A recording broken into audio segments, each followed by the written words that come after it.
Welcome. I'm Kinetic Symphony. I hunt down and report on mysterious and weird true stories, from glitches to the paranormal.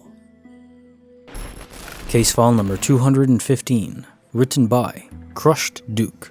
A distinctive noise heard occasionally, from everywhere. Every once in a while, a number of consecutive beeps like something you would hear from a microwave or a vital signs monitor plays out, almost always at night. I don't recall when I first started hearing or noticing this, but I can't get it out of my mind. At first I thought it was from my neighbor, whatever it may be that would beep at 2 a.m., as we had thin walls and I could always hear his dog scratching at the wall beside my bed.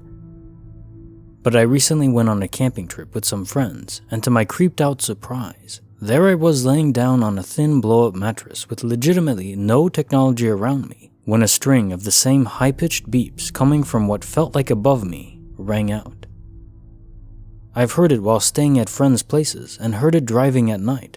I'm not particularly concerned with it now, nor am I freaked out, but it's just a thing that hovers in my mind from time to time, and with anyone I've asked, they have never experienced it. I jokingly say I'm in some sort of simulation or a coma or something if I ever bring it up to someone other than my own thoughts, but I'd rather find a concrete answer rather than dabbling in insane theories that I pass off as jokes. Perhaps it's a hallucination when I'm tired, or maybe it's a sound in my head that my brain tricks my ears into hearing for real. Whatever it is, it's fun to think about and gets my head out of the strenuous thoughts of real life. And for those suggesting it could be tinnitus, while I suffer ringing immensely, my tinnitus feels way too in my head, opposed to the beeping that I can say with certainty is in one direction with depth to where it is. As well as that, I doubt the beeping that sounds exactly like a microwave or a retro digital alarm would be natural enough to warrant an exact copy for damaged eardrums. For comparison, that's like hearing the Windows XP error and blaming it on hitting your head. Case file number 216, written by JeepToTheBeat. How did this home distort into a totally new layout? This is probably not an exciting story, but it's strange enough to share. Last year, my roommate and I were searching for a new place to rent. That day, we looked at 5 houses and still didn't find one we liked. Our agent knew we had to move out ASAP, so she looked through her sources and found one last house for us to look at. This particular house was last on our list because all the clients she showed the house to didn't like it, so she thought to not bother with it. It was a little further away anyways. She sent us the information and we drove out there to look at it. As it turns out, that house is the one we like. There was a den to the left as we walked in. There's a loft on the second floor to the left of the stairs. The master bedroom is across from the loft on the right side of the stairs. We signed the paperwork and were ready to move in 48 hours later. On the day of the move-in, we go to the house to drop off a few boxes before heading out to pick up the rental truck. As we entered the house, everything felt strange the moment we stood at the entrance. It did not look and feel like the house we saw 2 days ago. The den was now on the right as we walked in. The loft upstairs is now on the right side of the stairs. The master bedroom is to the left across from the loft.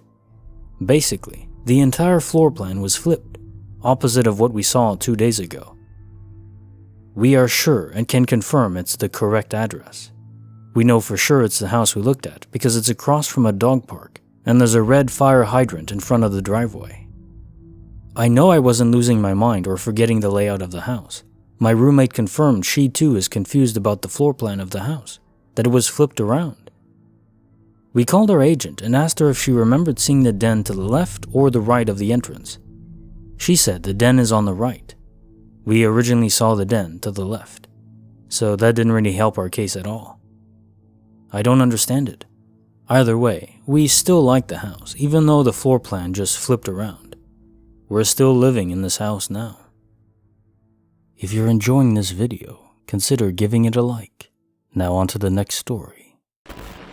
Case file number 217, written by Nana2326.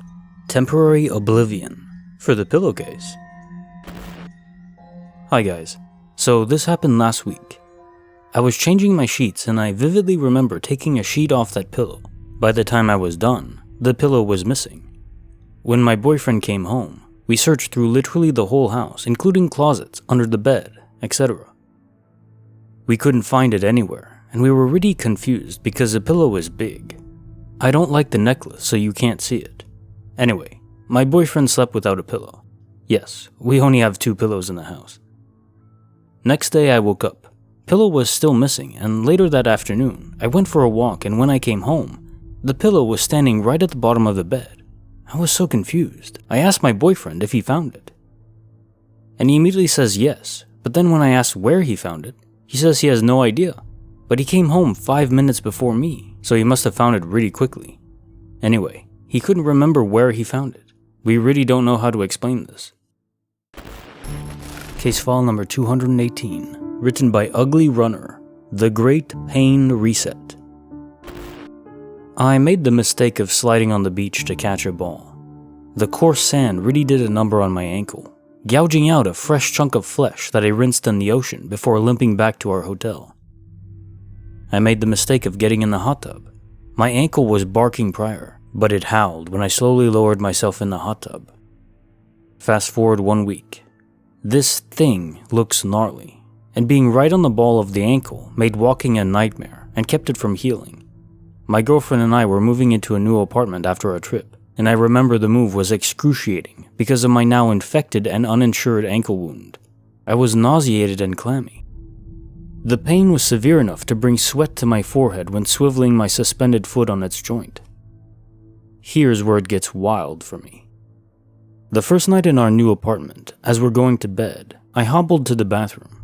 I'm standing there before relieving myself when I feel a sudden electric buzz throughout my body. The only way I can describe it is like when your leg falls asleep except full body. Then my vision slowly tunneled at the center of a surrounding snow. I woke up on the bathroom floor looking up at my panicking girlfriend. No big deal, right? I just fainted. Well, the pain in my ankle had totally disappeared. I could walk, run, jump, rotate freely, and nothing. The wound was still there, but the greens and yellows of it had vanished. I've never experienced anything so baffling. I went from a 10 to a 0 on the pain scale with just a little involuntary nap in between. How is this possible? Case notes, file number 218. You, my friend, almost certainly experienced a quantum crossover. You likely described the dying process, perhaps induced by sepsis of your ankle wound, and then you woke up in an alternate, but nearly identical, universe to your own. One where the ankle wound still occurred, but was far less severe. Bonus file, written by JeepToTheBeat, Communal Showers Gone Paranormal. So, my school was haunted. I'll give a background before I tell you the encounter I had. I went to an all-boys boarding school from the age of 13 until just after my 18th birthday. My school was old, and I mean old. It was founded over 450 years ago, back in 1552. To put that into a little context for my American friends, that's 245 years before the USA was even founded. With a place that old, it carries things. As you can probably imagine, I have a lot of school stories from my 5 years of service at my school. My first couple of weeks at school were incredibly nerve-wracking. I had never spent more than a night or two away from home, so I felt homesick and overworked as I was getting used to my new work schedule. But I was making friends with some of the boys in my year and things were looking up. At this point, I was probably the smallest boy in my year. I hadn't hit my growth spurt yet, and I wouldn't for a couple more years. The older boys in our schoolhouse would tell us stories of how the school was haunted, and that we should never adventure alone past sunset. My friends and I did not believe them in the slightest.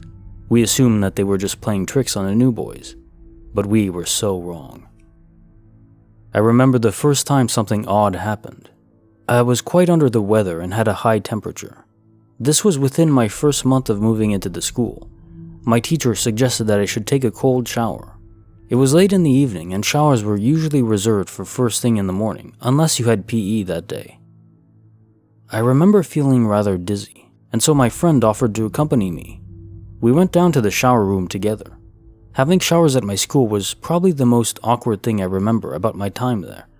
One big open room with a dozen or so shower heads. That was a tough thing to get used to when I first started, but I did get used to it rather quickly. I was never really shy about my body or anything like that, but still, there were at least 2.5 dozen boys in my schoolhouse, all crammed together in a completely open, communal shower room. It was awkward, to say the least. But back to the point. When my friend and I went down late in the evening, we placed our clothes under a shower head that wasn't going to be used by either of us and got in the shower. The hot water boiler would not have been on at that time in the evening, so my cold shower certainly was cold. After around 5 minutes, my friend and I stood in the freezing cold water. All at once, every unused shower turned on full blast.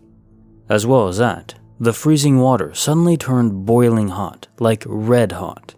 I'm sure if my friend and I didn't manage to get out of the way of the water before it reached full temperature, we would have been burnt badly.